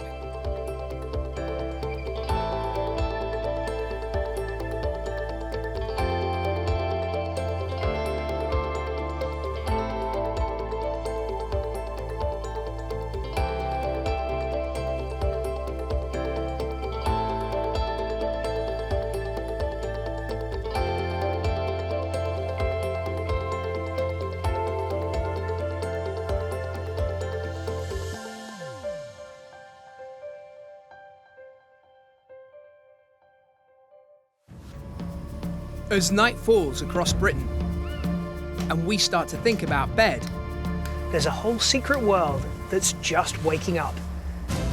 Tonight we'll see it like never before, right through the night. Amazing creatures in our back gardens, on our city streets, in our zoos, in woods and fields. Usually they're hidden by darkness, but not now. We're going to be following them throughout the night in a completely new way. Using special low-light camera technology, we can now reveal the animal stories our eyes can't see. Over 3 programmes, we're hoping to catch a glimpse of some of Britain's best-loved wildlife. We'll be up all night at a host of locations around the whole country, sharing their extraordinary lives as they unfold. We're going to lift the lid on the secret lives of British animals at night. Welcome to Nocturnal Britain.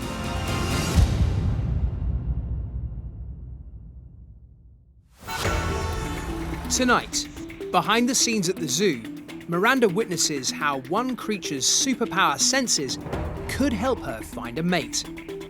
They poo on prominent features in the landscape. I'm back in Gloucestershire at a hedgehog hospital hunting for deadly parasites. A little hedgehog cough may sound kind of cute, but it can be a sign of some pretty serious lung diseases. And Philippa is on hand to witness a tawny owl battling it out for the best nest spot in the garden.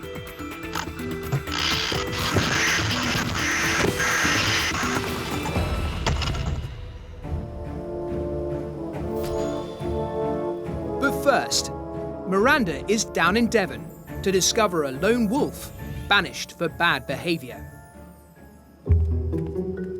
It's already starting to get dark when I arrive at Wildwood near Exeter, where George has raised a pack of wolves since they were young. They are sophisticated pack animals, emotionally intelligent and highly social. In the wild, they're generally nocturnal hunters, relying on smell, so it's at night when they're most active. George, hi, Miranda. Good to meet you. Hi. Who have we got in here then? Are there 6 of them? There's 6 of Can them in I here. see? They're a pack, 4 brothers, 2 sisters. They're just over 2 years old now.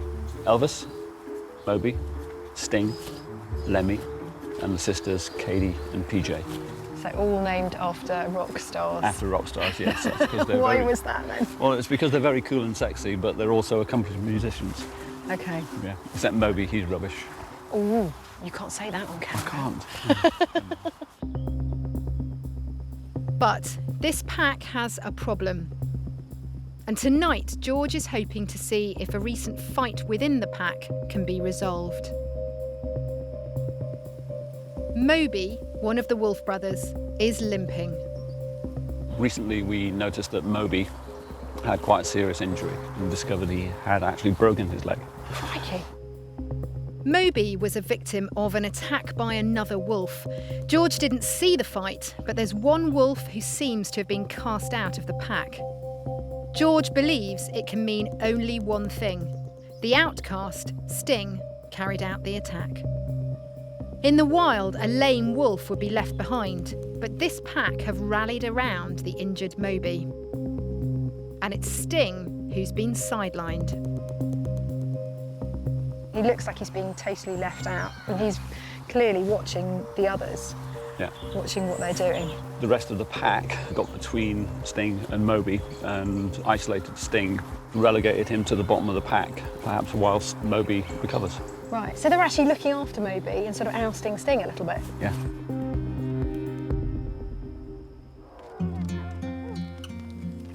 To a wolf, relationships are critical.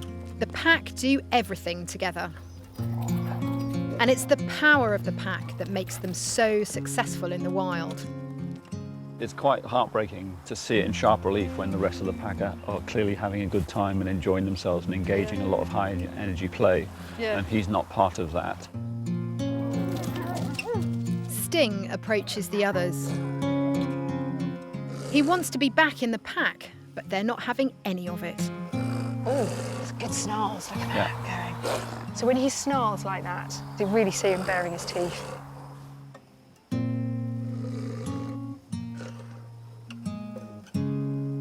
As an outcast, he risks being treated as an enemy by the rest, so it's important for Sting and for George that this spat is settled. George and I have a plan to bring the pack back together. Later on, I find out whether Sting is accepted back or remains a lone wolf.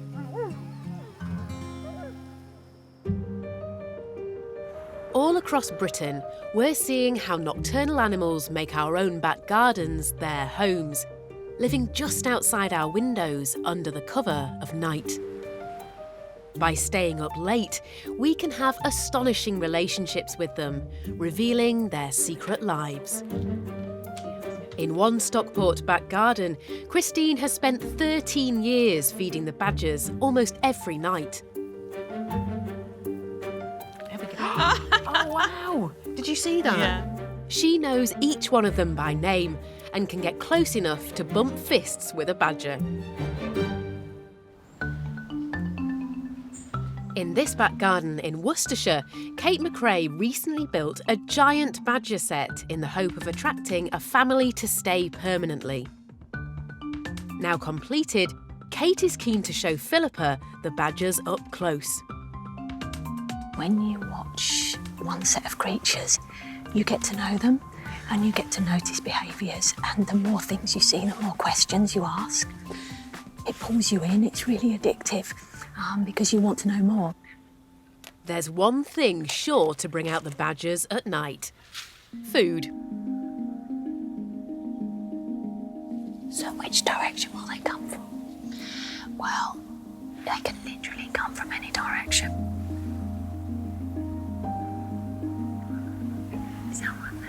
Yeah, it's coming into the back, making its way up round. So who's that? Right, so this is one of our youngsters, I think. So it's hard to tell it right on the air, yeah. So they're used to coming up here and finding a small amount of food that they just often will just use as a snack before they head out to do their main foraging. A pre-dinner snack, yeah. Like a starter. Yeah, a bit like a canapé. They are cute. They are. I know that's not scientific at all. They're fantastic. They're very charming, aren't they? Yeah. As nocturnal animals, badgers use smell more than sight to find food. They are nervous eaters, and the smell of people could have them running for the hills. Their eyesight isn't very good. They very rarely look up. Their heads are down nearly all the time. So we're pretty safe as long as we keep still. On a cold, wet night, the badger understandably doesn't like to stick around. He's likely gone back to Kate's homemade set, underground, out of sight. So it's probably a good time to go back inside to see what they're getting up to on the rest of the site. When the badger set was built, Kate rigged it inside and out with cameras to capture every move. Later, we find out what really happens when badgers go underground.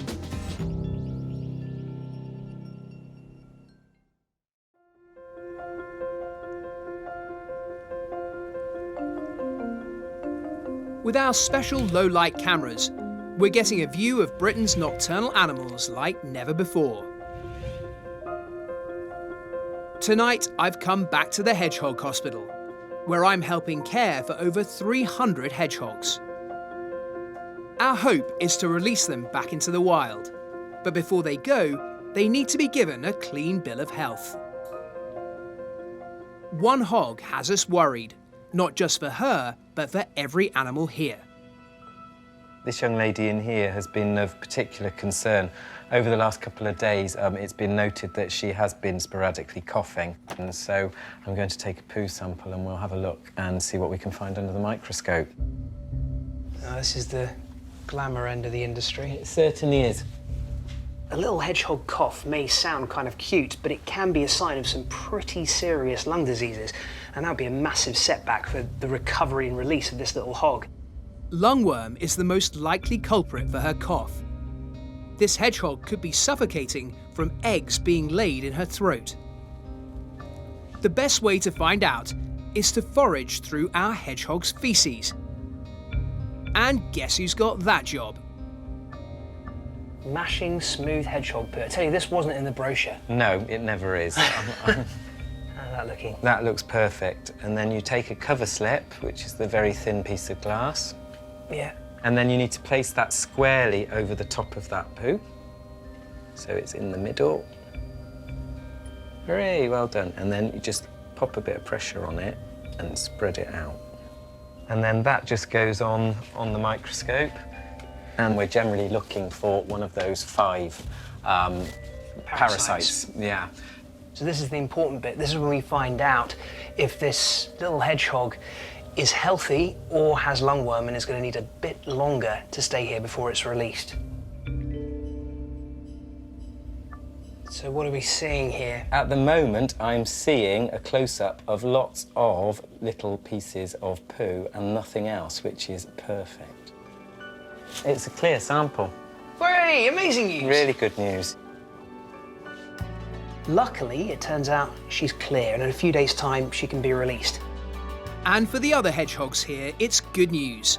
There's no sign of a potentially dangerous parasite on the loose.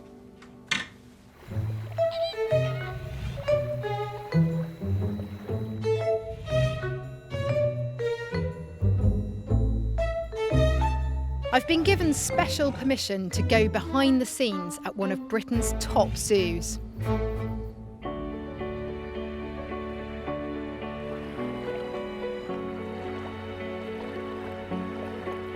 I'm here at Bristol Zoo with a great opportunity to find out what happens after opening hours when all the lights are turned out. Daytime animals like us use their eyes to see the world around them. But most nocturnal animals often have to rely on other senses. If you can't see, finding a potential partner can be tricky, but lots of our nocturnal animals here have developed a super sense to help them in the dark, and I'm visiting one of them tonight. Bristol Zoo has an exciting new arrival, a quoll. Lucy the quoll has been brought in to help the breeding programme here at Bristol. It's vital the keepers know how Lucy's getting on looking for a partner. And bizarrely, we need to monitor her bowel movements. In the quoll dating game, there's nothing more seductive than a pile of poo. They poo on prominent features in the landscape. So tonight we're keeping a special eye on Lucy to see if she poos or not and what she thinks of the rest of the poo in her new territory.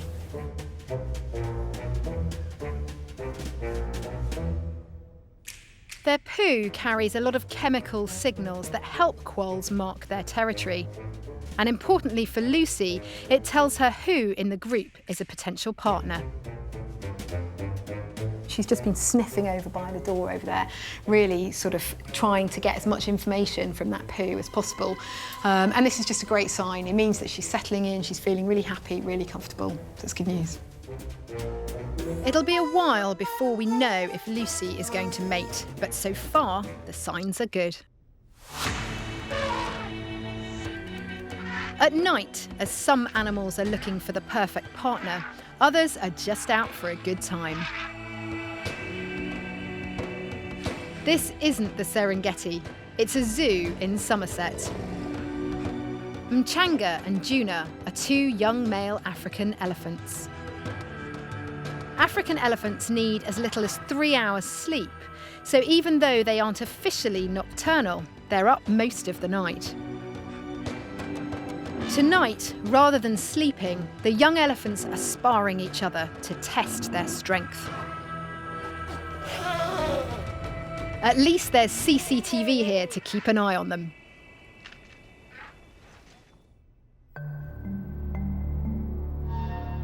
Here at Bristol Zoo's Twilight World, all of the animals are really well adapted to life in the dark, but one of the strangest creatures here is the aye-aye. This nocturnal creature has giant dishes for ears and a witch's broom for a tail. But for all its quirky traits, the weirdest has to be its scratchy, skeletal fingers. In their native Madagascar, these creatures of the night have a fearsome reputation. people believe that at the dead of night, aye-ayes creep into people's homes and use their long, skeletal middle finger to pick away at the hearts of their victims. Whilst they do look scary, aye-ayes don't hunt humans, just insects. Tahiri and Kambara are twin sister aye-ayes. In the wild, aye-ayes hunt at night over rotting logs and branches. They use their long fingers to tap the wood and can tell from the sound if anything edible is inside. All those adaptations are crucial for a life spent hunting at night. The keepers here are going to feed the aye-aye girls tonight as close to their natural way as possible. One bamboo log full of tasty insects. Now, it's going to be quite interesting when they put that in. Are the twins going to work together? Is there going to be a bit of sisterly love going on and they can cooperate together to try and get at what's inside? Or are they going to compete and one of them's going to get to the tasty treat? Aye-ayes usually like to be alone. It's rare to have twins together like this. Wow, there's one on it straight away. That's quick. If the sisters work together, they'll chew through the bamboo and get to the food at twice the speed. But the competition for these tasty grubs is too tempting for teamwork.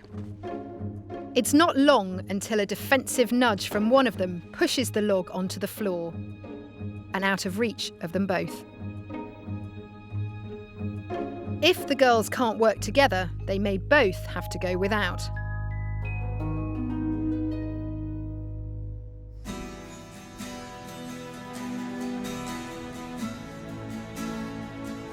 Filming your own garden wildlife can be as simple as putting a small collar camera on your cat, hunkering down with a mobile phone, or setting remote cameras in discreet locations in the garden. They can all reveal incredible stories taking place under cover of darkness.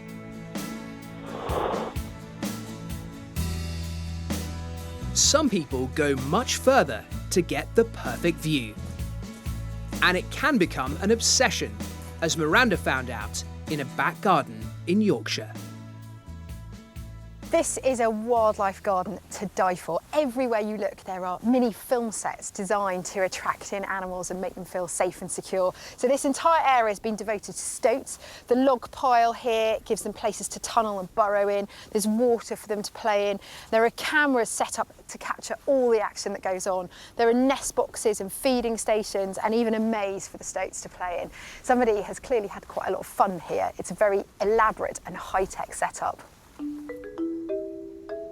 There's one particular animal I've come here to see tonight, and she's a stoat called Bandita, named after her distinctive Zorro-like mask. The man behind all of this is Robert Fuller. He's even gone to some extreme lengths to get access to his stoat hide. I haven't got the speed that you had, Rob. No, it's good for your arms. Oh, amazing. That's so much fun. But is that really necessary? I mean, it's good fun, but surely you can just use the door. Yeah, I used to use the door, but the stoats would smell the come in sometimes, and the stoats would be gone. But using the tunnel, it's absolutely brilliant. I'm hoping to see Bandita tonight, but early signs aren't promising. We've had a really special winter watching this particular stoat. She was actually pure white a few weeks ago. She's been completely white. Yeah, pure white. Yeah. We've had a bit of snow over winter, and that's why they turn white, to blend in with the winter landscape. Come spring, they always change brown, and that's very important because they're so conspicuous. When everything turns lush green, you've got a bright white stoat. It just doesn't blend in. Rob shows me this footage of Bandita. It was taken just a week ago.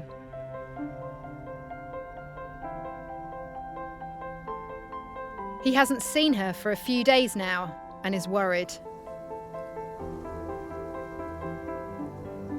It's critical she changes to brown or she'll be a prime target for predators.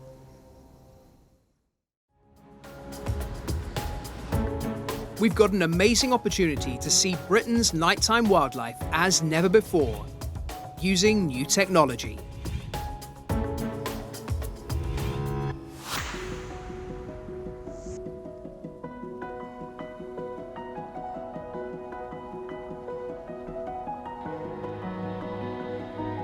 Miranda is back at the zoo, hoping for a chance to see for herself the strange eating habits of the exotic aye-aye. But first, she has a chance to see more of what's happening behind the scenes in the middle of the night. I'm going to be meeting some more of the nocturnal animals who come from right around the world, but who call this place their home.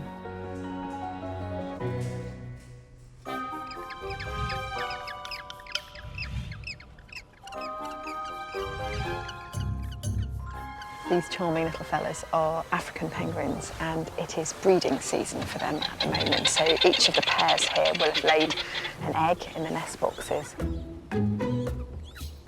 Keeping an egg warm is a matter of life or death for an unborn chick, so these penguin parents give round-the-clock care. We've got half the adults inside in the nest boxes incubating those eggs. And the other half are on night patrol, keeping watch on me. So there's an adult just emerging from the nest box here, and then they'll swap over and take it in turns to incubate. For penguin parents, it's 24-hour shift work, swapping duties day and night. For all the nocturnal animals in the zoo, caring for their young is a basic instinct, and one that being awake at night actually helps with. Even the fiercest predators are vulnerable when they're first born. Leopards are supreme nocturnal hunters, so now they should be active, not looking to lie down. But tonight in a Yorkshire zoo is a very special night. Tonight, this leopard is giving birth.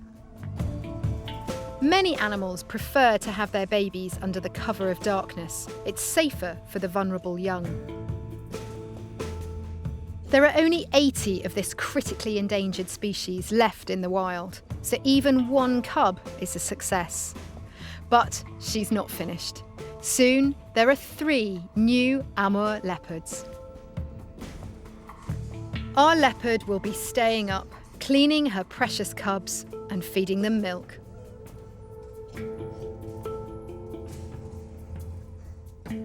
This rare event, all captured on camera in the depths of the night.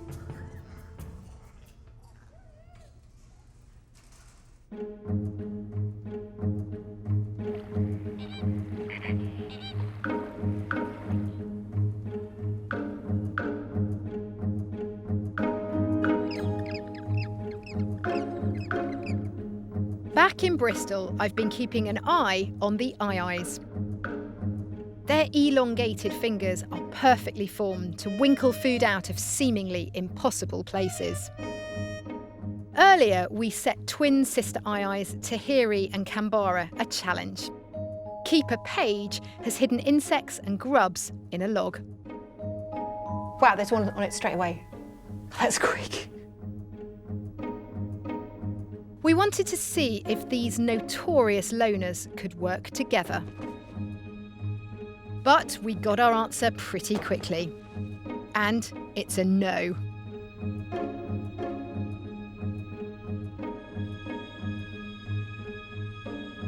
We try again. This time we hang the food-filled log from a tree. One of the sisters goes up to it straight away. God, Tahiri's really going for it, isn't she? Yeah. She knows what's in there. It's definitely when that food went in, Tahiri was there first, wasn't she? Mm-hmm. She was very dominant about the fact that this was her food and she wasn't going to share it. Tahiri looks like she's really getting that finger in her whole of her claw right on that hole, hasn't she? And you can sort of see that she's really feeling inside that. Yeah, so you can really kind of see how long it is when they do it. The aye-aye's hand is much like ours, except for one finger, which is nearly as long as their arm. This finger has special joints which allow it to swivel in any direction. So even while hanging on a branch, an aye-aye can use this flexible finger to pluck out grubs with deadly accuracy. The The aye-ayes have incredible adaptations for their nocturnal lifestyle, but teamwork isn't one of them. Just spending time looking at them, they really are the weirdest mishmash of a whole load of other different animals, but all those adaptations are crucial for a life spent hunting at night.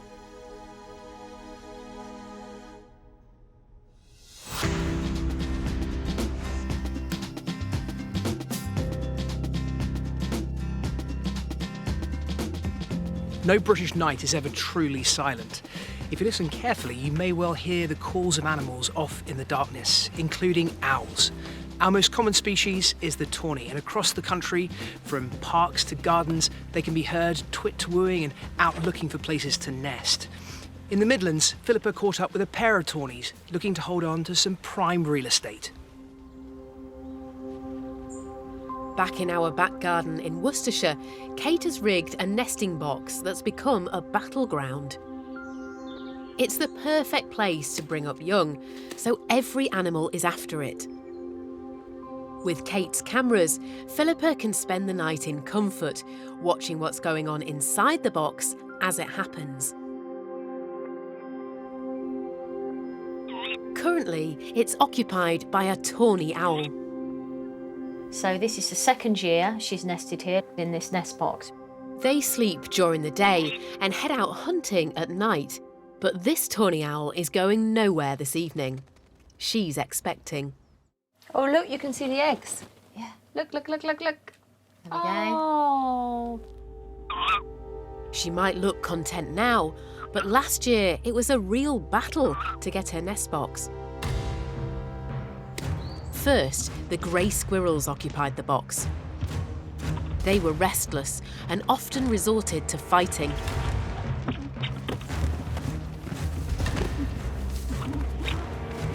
Then they were gazumped by a pushy family of jackdaws.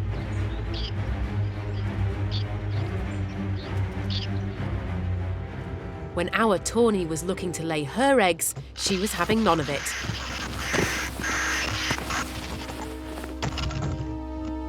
And ate the baby jackdaws. This year, she has secured the box early. Now she's brooding a family of her own. And last week she laid her third egg here, so she's at 1 week into incubation. She's utterly beautiful, isn't she? She is absolutely beautiful. She will remain in that position for 30 days now. It's 30-day incubation. She will hardly move from that spot. During the day, she'll just sleep. And the male, it's up to him to basically provide for himself, because he needs to keep fit and healthy, and to provide for her. Last year, she successfully raised 2 owlets. When they first hatch, these chicks are really tiny. As Kate's cameras revealed last year, these owls showed themselves to be a great mum and dad, bringing their owlets a wide variety of dinners. Field mice, goldcrest, and a hard-to-swallow frog. How long will they have then between the chicks hatching and fledging? Tawnies are pretty unique in the fact that they leave the box way before they can really fly properly, and it's called branching. In fact, last year, our owlets fell out of the box. But this year, her eggs are still a few weeks away from hatching, so tonight, our female tawny owl is alone, keeping her eggs warm. I guess there's nothing for her to worry about. She's really safe and snug in there. She doesn't even have to worry about getting some food because hubby's going to bring that in for her. You might think that, but there are still risks. Having boxes like this are prime nesting spaces, and there's always competition for them. Squirrels are probably the only one I worry about at this stage. Earlier in the day, when the tawny was sleeping, Kate's cameras caught a squirrel trying to muscle in on the nest box. But even a bullish squirrel won't beat a tawny owl backed into a corner.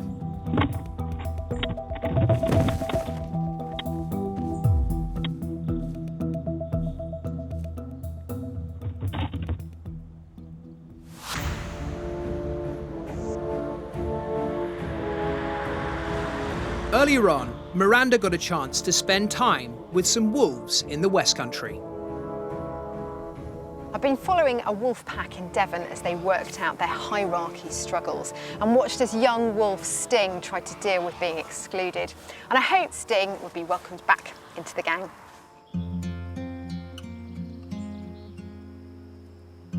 Sting's attack on another wolf means while the rest of the pack are playing together, he is excluded. It's quite heartbreaking to see it in sharp relief when the rest of the pack are clearly having a good time and enjoying themselves and engaging in a lot of high energy play. Yeah. And he's not part of that.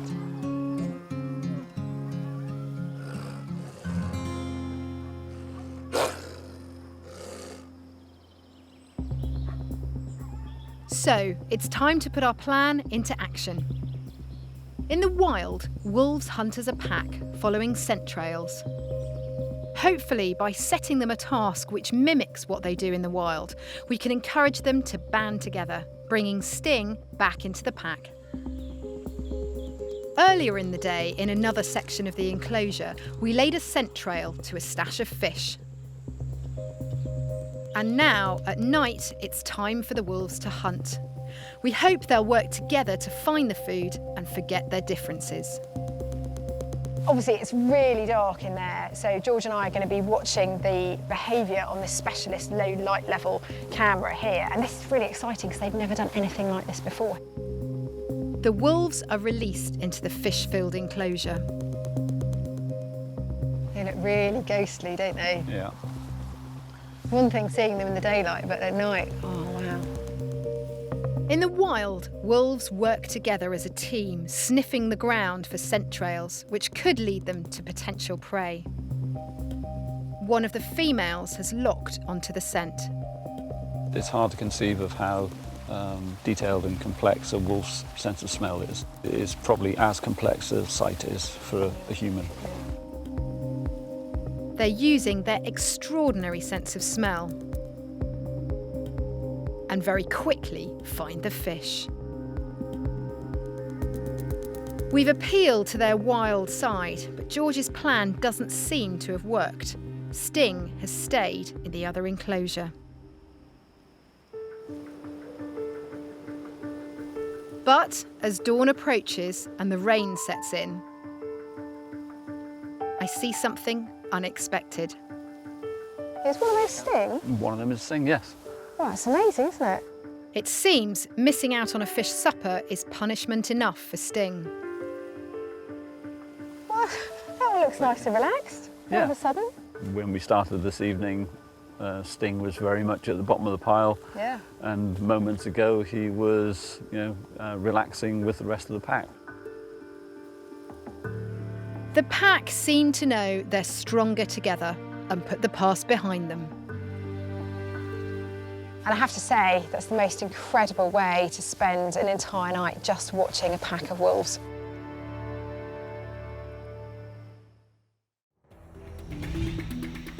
All over the country, we're following the stories of some of Britain's favourite nocturnal animals through the night.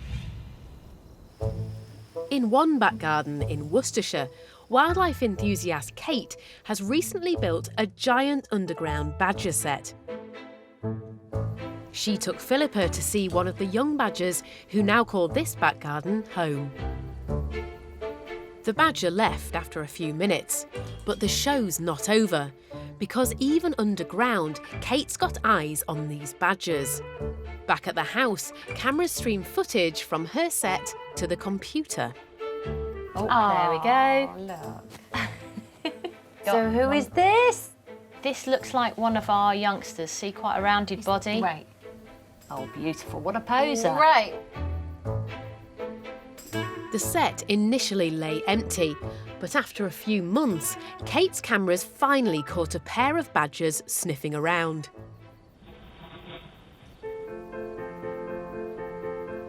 It turned out the visitors were a mother and two young sons.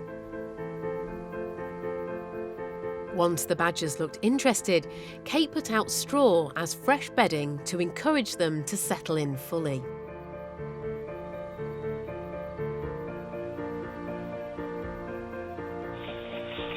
They started to pour that material in. As soon as they started doing that, I felt they were beginning to get ownership.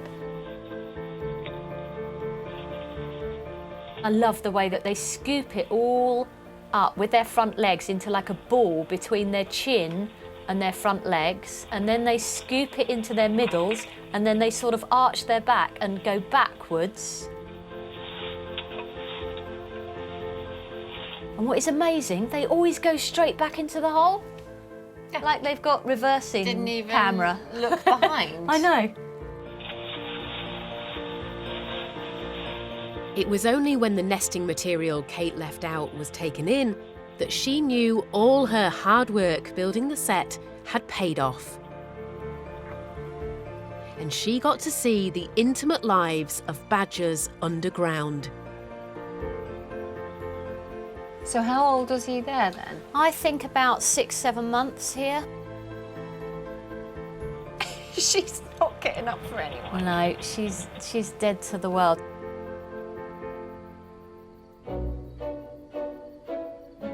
In time, Mum moved out to start a new family. For the two brothers left in the set, it now became a place of their own. These guys are old enough now to fend for themselves, so the youngsters are now on their own. And they're quite happy here. They've got their own sort of bachelor pad. And when you see them in here, they'll often sleep together, so be snuggled up together, but they also do a lot of grooming. This mutual grooming is a really important part of their lives. Apart from simple hygiene, grooming strengthens the social bonds. Tonight, it's not all badger bliss, though. As with any siblings, they don't always get on. So you can see a lot of rolling around, pushing each other, bickering. It's really just playful, very boisterous. Philippa has had a fantastic insight into the life of badgers above and below ground at night, all down to the dedication of Kate and her cameras.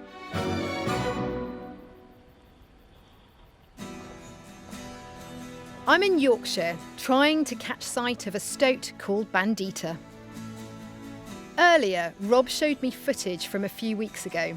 I could see Bandita's distinctive Zorro markings, but also that she was still in her white winter coat. But there's no snow to camouflage her now, so she should turn brown for spring to stay hidden from predators. But wildlife artist Robert is worried that this hasn't happened yet. Now Rob is hoping to see Bandita again to check on her progress. We've tried the hide, but had no luck. So we've moved into the house to find an incredible array of cameras to help us on our search. This setup is amazing, Rob, because you can just sit here and watch everything on a computer screen. It's amazing. Yeah, we're not missing a moment. There's a lot of cameras out there that are covering where the stoats travel. Rob shows me footage he took of Bandita a few weeks ago to help me recognise her. She is so white, isn't she?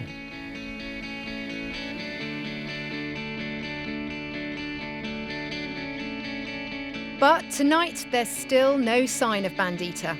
I can see why Rob's worried. He hasn't spotted her in 2 weeks with all these cameras, and he's worried she could have been caught by a predator. All we can do is wait and hope. Finally, as the sun starts to rise, Bandita makes an appearance. And she's in a brand new summer coat.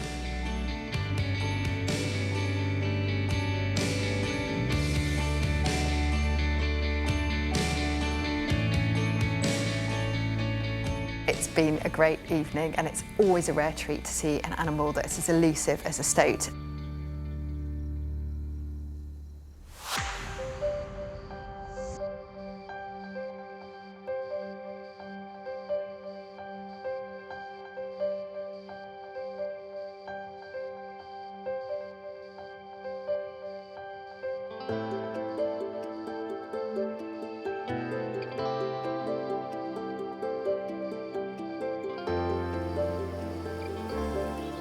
It's 6 a.m.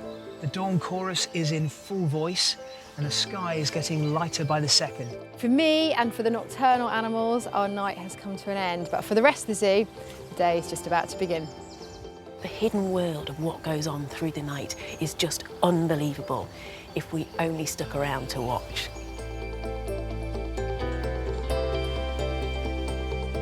As we're waking up, our nocturnal animals are bedding down for the daylight hours, leaving only hints of what happened during the night. I've satisfied my otter obsession. Absolutely brilliant. And I got up close with badgers. I mean, it's like she could come in and sit on your sofa. Seen how barn owls can hunt in total darkness. Oh, yes! And how wolves settle a score. That one looks nice and relaxed all of a sudden. In zoos across the country, we've witnessed intimate moments.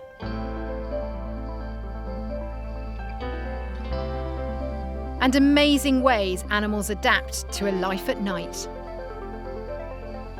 But you don't have to go to the zoo to see nocturnal wildlife.